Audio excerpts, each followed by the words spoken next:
झारखंड राज्यसभा की 2 सीटों के लिए आज नामांकन का अंतिम दिन और प्रत्याशियों ने नामांकन दाखिल कर लिया। इंडिया गठबंधन एक खेमे में नजर आई, एकजुट नजर आई, तो वहीं एनडीए ने अपना मत, अपना समर्थन निर्दलीय उम्मीदवार परिमल नथवानी को दिया। ये परिस्थितियां साफ हो चुकी है कि अब मैदान में जो है वो 3 प्रमुख चेहरे निकलकर सामने आएंगे, जिसमें बैजनाथ राम की जीत तो तय है, लेकिन प्रणव झा और परिमल नथवानी में कौन एक सीट पर जीत दर्ज करेगा। हम इस पर चर्चा के लिए हमारे साथ प्रभात खबर के ब्यूरो चीफ आनंद मोहन जी मौजूद है। सर, सबसे पहले बहुत स्वागत है और बहुत करीब से आप देख रहे हैं इस पूरे प्रकरण को, और क्या लग रहा है, अब तक तो इंडिया गठबंधन ने फतेह हासिल कर ली एकजुटता में, आगे क्या होगा? देखिए, आज जैसा आपने बताया भी कि 3 लोगों ने नामांकन किया है और तो 2 घोषित ही थे पहले से। प्रणव झा कांग्रेस ने बहुत पहले उम्मीदवार दिया और कहूँ कि पहला उम्मीदवार दिया, जिसके चलते जेएमएम में थोड़ी नाराजगी भी रही, तो एक सियासी हलचल रही कि कांग्रेस का क्या समर्थन था। लेकिन कल महागठबंधन की बैठक हुई तो ये साफ मैसेज हो गया कि प्रणव झा के साथ जेएमएम है और सारे गीले शिकवे दूर हो गए महागठबंधन की। तो वो तो तय था। बैजनाथ राम को फिर हेमंत सोरेन ने अपना उम्मीदवार बनाया था जेएमएम की तरफ से। कल और परसों से, मैंने कल और उससे एक दिन पहले झारखंड की राजनीति में भाजपा को लेकर के एक उहापोह की स्थिति थी, क्योंकि बातें हम लोगों ने खबर में छापी सबसे पहले कि गौरव वल्लभ ने भी पर्चा ले लिया है, तो एक असमंजस की स्थिति यहाँ से लेकर के और पूरे प्रदेश को, मैं कहूँ कि प्रदेश के नेताओं के बीच में भी एक असमंजस की स्थिति थी और गौरव वल्लभ लगातार यहाँ पर थे। इस बीच थोड़ा घटनाक्रम को लेकर जाते हैं कि ताकि आपको चीजें समझ में आ जाए कि राजनीति किस दिशा में जा रही है और क्या होना है। इसी बीच परिमल नाथवानी जी की एंट्री होती है। जब वो झारखंड में लैंड करते हैं तो इसका मतलब ही हो जाता है कि वो चुनाव लड़ेंगे, जिसको कि प्रभात खबर ने उसको भी बहुत प्रमुखता से छापा कि नाथवानी एक बहुत बड़ा फैक्टर होंगे ये। और हम लोगों ने उस समय छापा जिस दिन अधिसूचना हुई थी 1 जून को, उस दिन की अब मान राष्ट्रपति की जिस दिन घोषणा हुई थी कि झारखंड में नाथवानी एक फैक्टर हैं। तो नाथवानी आए और फिर जेएमएम से के मुख्यमंत्री से उनकी मुलाकात होती है।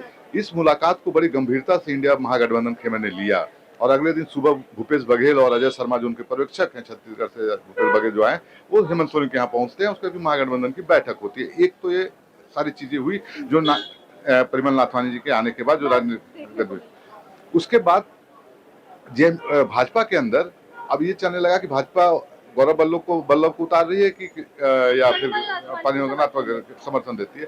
उसमें परिमल नाथवानी ने बाजी मारी और उन्होंने और उनकी भी शर्त थी कि भाई हम निर्दलीय बने, तो निर्दलीय उन्होंने पर्चा भरा है आज। और अब जो आप जानना चाह रही हैं कि अब होगा क्या, तस्वीर क्या होगी अब झारखंड की, तो मैं एक बताऊं कि 56 वोट हैं इंडिया गठबंधन को अलायंस के पास। देखा जाए तो सीधे सीधे स्पष्ट, अगर दोनों एकजुट रहे तो जी इंटैक्ट रहे तो। संकट अब यहाँ ये है कि वो जो 28 वोट है वो उस 28 वोट में जेएमएम अपना पहले सिक्योर करेगा।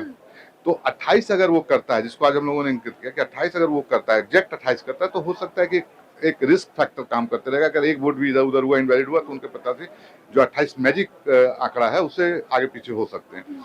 तो जेएमएम सिक्योर्ड वोट करेगा, यानी वो 28 से ज्यादा जाएगा, 30-32 जाएगा। तो अब जेएमएम के जो 6 वोट बच रहे हैं तो वो घट के हो जाएंगे 4। और कांग्रेस के पास जो आंकड़ा है, दर्शकों को बता दूं कि कांग्रेस 16 सीट है, आरजेडी 4 है और माले 2 है, यानी 22 है।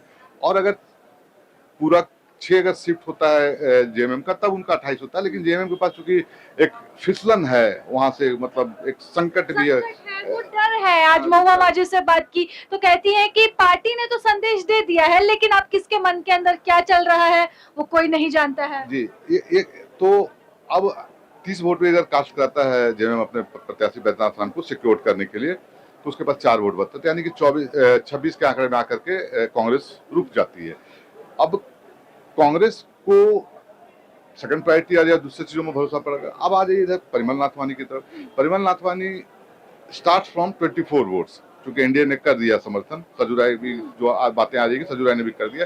तो 21 वोट भाजपा का और एक आसू का 22, एक लोजपा का 23 और एक 24, ये परिमल नाथवानी के पास है। एक वोट जेएलकेएम का बड़ा महत्वपूर्ण हो जाएगा इंडिया के लिए भी और परिमल नाथवानी जी के लिए भी महत्वपूर्ण हो जाएगा कि वो किसको देगा। अगर जिसको भी देगा तो उसकी आंकड़ा एक बढ़ेगा, तो 2500 मान ले परिवार ले पाते, हाँ एनडीए को मिल जाता है तो 25 में आंकड़ा आ जाता है। तो बड़ा नेक टू नेक फाइट है। अब चूंकि सेकंड प्रायोरिटी भी अब यहाँ बहुत महत्वपूर्ण हो जाएगा किसी भी प्रत्याशी के लिए, तो एक वो फैक्टर है।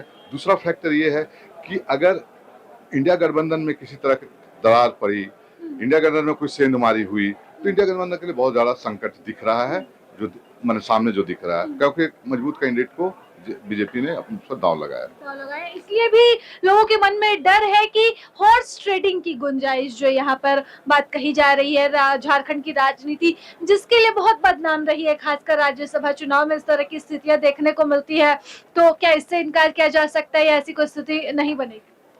देखिए, जितना मार्जिनल चीजें हैं, तो जो झारखंड में जब भी ऐसा हुआ है तो गैप बहुत बड़ा रहा है, जैसे 8-10 विधायकों का गैप रहा है, उनका जुगाड़ पानी करना, तो उसमें एक चीजें बहुत मैंने दूसरे ढंग से सामने आई हैं। और इसमें 2000 मतलब लगातार झारखंड में राज्यसभा चुनाव एकदम मतलब उस तरह से सुर्खियों में रहा और ट्रेडिंग को लेकर के। लेकिन इस बार बहुत टैक्टफुल चुनाव है।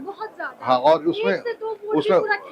उसमें रणनीति का बड़ा जबरदस्त वो भूमिका होगी कि आप किस तरह की रणनीति बनाते हो, वोट कैसे मैनेज करते हो, दूसरी वरीयता का किसके लिए कैसे मैनेज करते हैं। फिर आप, और इतना तो है कि अगर ये पूरा चुनाव खासकर कांग्रेस के लिए उनके पास जो वोट है उसको बचाना, वो एक बहुत बड़ी चुनौती कांग्रेस के सामने होगी कि अपना जो उनका वोट है उसको वो समेट के रख लें। सबसे बड़े कांग्रेस को है, जो उनके सहयोगी दल हैं, उन सब सारे वोटों को इंटैक्ट रख पाना, ये कांग्रेस के लिए बड़ी चुनौती है। और उस तरह का एक्सरसाइज और उस तरह का नेतृत्व कांग्रेस के अंदर, उस सबका इनिशिएटिव कांग्रेस के अंदर मुझे दिख नहीं रहा है। तो मतलब ऐसा लग रहा है, आशंका जताई जा सकती है कि ये ऊपर से आला कमान या फिर जेएमएम अपनी तरफ से ये फैसला ले सकता है कि वोट को इंटैक्ट रखने के लिए लोगों को। हेमंत सोरेन ने तो कल साफ मैसेज दिया कि इंडिया गठबंधन को इंटैक्ट रहना चाहिए और रहे हम लोग सब एकजुट होकर के हम लोग दोनों सीट निकालने का। तो मैसेजिंग तो हेमंत सोरेन का कहीं भी एज ए लीडरशिप में तो कहीं भी ये नहीं है, वो मैसेज तो दे रहे हैं अपने गठबंधन के विधायकों को भी उन्होंने कहा है। तो मतलब ये जो रिजॉर्ट पॉलिटिक्स की बात जो कही जा रही थी, वो यहाँ पर संभावना शायद हो भी सकती है, नहीं भी हो सकती है, लेकिन स्थिति जो है यहाँ पर वोटों की रसाकसी जो है वो बहुत गंभीर है। 1-2 वोट खेल बिगाड़ सकते हैं और बना भी सकते हैं। और इंडिया गठबंधन के सामने चुनौती परिमल नथवानी है, क्योंकि बड़ा चेहरा है और हैवी वेट चेहरे के आगे क्या इंडिया गठबंधन के सभी विधायक टिक पाएंगे, लड़ पाएंगे या नहीं, ये देखने वाली बात रहेगी। फिलहाल इस चर्चा में बस इतना ही। प्रभात खबर से मैं राजलक्ष्मी सहयोगी कपिल के साथ। प्रभात